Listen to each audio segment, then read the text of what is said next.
Hello বন্ধুগণ, আসসালামু আলাইকুম। কেমন আছেন সবাই? আজকে আমরা গেছিলাম ময়রার বাজার, কি বাজার জানি, ময়রান বাজারে। বিখ্যাত বিসমিল্লাহ হোটেলের বিখ্যাত সেই কালো বোনা খাইতে খাইতে যাইতে যাওয়ার সময় রাস্তায় যে হয়রানিগুলা ঘটছে, রাস্তাঘাট চিনি না, দুইজন মানুষকে দিছি হচ্ছে গুগল ম্যাপ দেখতে। ওরা গুগল ম্যাপ দেখতে দেখতে এত সুন্দর করে দেখছে, মোটামুটি 10 কিলোমিটার রাস্তারে 50 কিলোমিটার ঘুরাইয়া পরে পাওয়া গেছে। এই যে একটা ফাজিল, এটা হলো অনেক আগে গেছিল গা, আগে যায় চুপচাপ বয়ে রয়েছে।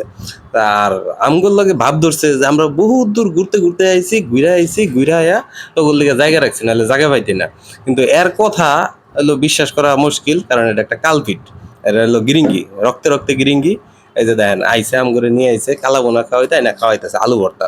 আলু ভর্তা আর কি করলা ভাজি, এটি আমি এর হলো খাইতে খুব ভালো লাগে না। করলা ভাজিটা যাও একটু খাইতে ভালো লাগে, আলু ভর্তা কখনোই ভালো লাগে না। তারপরেও খাওয়ার সময় দেন চেষ্টা করছি অনেক মজা করে খাওয়ার, কিন্তু মজা তো আইতেছে না, আসলে তো ভাল লাগতেছে না। যাই হোক, আলু ভর্তা আর করলা ভাজি খাইতেছি আর চিন্তা করতেছি কবে যে সেই কাঙ্ক্ষিত কালাবোনা পামু, সেই স্বাদের কালাবোনা। যেই রিভিউ দেখতে দেখতে আমরা হইলো সুদূর মাওনা বাজার থেকে চলে আসছি মইরান বাজারে। মইরান বাজার, মইরান বাজার এলাকাটারে আপনারে বলি, এলাকাটা হচ্ছে গাজীপুর বগুড়া বাইপাস থেকে মোটামুটি 3-4 কিলোমিটার পূর্ব দিকে।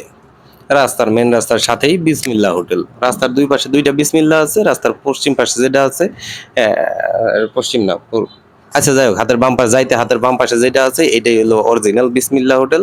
আমরা হলো এই আলু ভর্তা আর করলা ভাজি খাইতে খাইতে আসছে আমাদের সেই কাঙ্ক্ষিত কালো ভুনা। দেখেন দেখতেই হলো কত সুন্দর দেখা যাইতেছে, ভুনা ভুনা কালো কালো, আমার চেহারার মতো।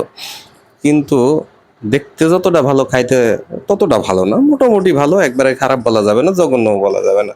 কিন্তু এটার মধ্যে যে পরিমাণ কালো জিরা ইউজ করছে, কালো জিরা দিয়ে কালো কালো বোনা বানানি, জাল দিয়া বা মশলার কালো বোনা না, কালি জিরার কালো বোনা।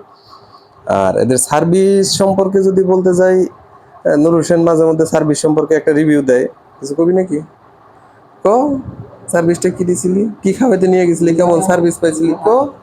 No comments.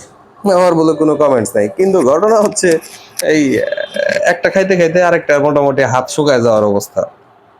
পুরা ভিডিওটা তো আর নেওয়া সম্ভব হয় নাই। দেখা গেছে হচ্ছে এই 1 ঘন্টার ভিডিও নেওয়া পসিবল না। খাইতেছি, খিদা লাগছে, প্রচুর প্রচুর খিদা লাগছিল। খিদারে চড়ে খাইতে খাইতে মোটামুটি খাইছি, কিন্তু টেস্ট সর্বোপরি কালো ভোনার মতো না। যেই হাক ডাক, যেই রাগ ঢাক, যেই ঢোক ঢাল বলতে ঢাক ঢোল পিটানো, ওরকম কিছুই না। টাকা দিয়ে বাস খাওয়ার মতো আর কি অবস্থা। এই এত দূর থেকে মোটরসাইকেলে তেল পুরায় পরিশ্রম করে আমরা গেলাম, যাইয়া দেখি এই অবস্থা, মানুষও খাইতেছে। কিন্তু একবার খাওয়ার পরে অন্য কোনো মানুষ আসলে কোনো মানুষ দ্বিতীয়বার খাইতে যাবে কিনা সন্দেহ আছে, নাও যাইতে পারে। আর আমাদেরকে ভাত দেওয়া হয়েছিল আদা সিদ্ধ। ভাতে কামড় দেওয়ার পরে মনে হয় ভিতর থেকে ভাত, চালের গুঁড়ো বের হচ্ছে, এই জাতীয় একটা ভাত। হয়তো শর্ট পড়ে গেছিল তাড়াহুড়া করে তৈরি করতে, ভাতের কথা বাদ দিলাম। কিন্তু মূল আকর্ষণ যে কালো ভুনা, কালো ভুনাতেই মোটামুটি খালি কালোই পাইছি, ভুনাটা ওইভাবে পাইনি। আর সার্ভিস, লোকজন কম, হয়তো কম না, তারপরে হলো আমাদের কাছে মনে হয়েছে সার্ভিসটা খুব জঘন্য। ওরা হচ্ছে ঠিকঠাক পরিবেশন করতেছে না বা ইয়া করতেছে না।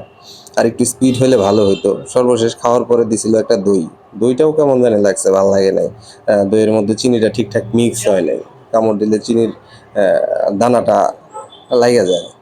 সর্বোপরি যত রাগ ঢাক তত কিছু না, খালি করছি বাজে বেশি। যাই হোক, আমি আর তেমন কিছু কইতে চাই না, আমার রিভিউ এই পর্যন্তই। কারো এই রিভিউ চেক করার ইচ্ছা থাকলে যা খায়া দেখে আসতে পারেন, খায়া দেখে পরে হয়তো এর বাইরে কোনো রিভিউ দিতে পারেন। ভালো কিছু বললেন, খারাপ কিছু বললেন না। আমার কাছে যতটুকু লাগছে, যেমন লাগছে ঠিক এতটুকুই। আজকের মতো আল্লাহ হাফেজ। জায়গা খাইছি অনেক, আর খাইতে চাই না, আর খাইতে চাই না।